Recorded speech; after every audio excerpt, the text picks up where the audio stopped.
آج جس مقام کی ہم آپ کو زیارت کرائیں گے وہ ہے مقام شیر و فضہ۔ کتاب میں اس حوالے سے لکھا ہے کہ در حقیقت 10 محرم کو جب شہدائے کربلا علیہم السلام کی اجساد مبارکہ کو رکھا گیا تو اس وقت حضرت فاطمہ زہرا صلی اللہ علیہ کی کنیز خاص حضرت فضہ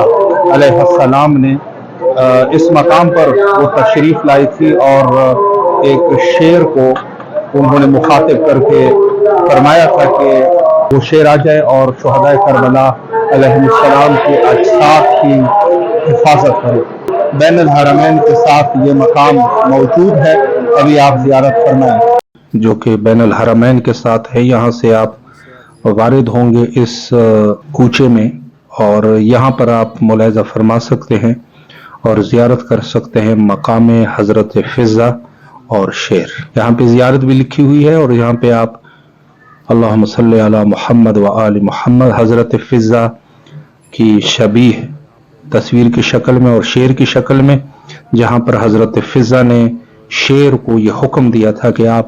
اجساد مبارک اور بالخصوص حضرت امام حسین علیہ السلام کے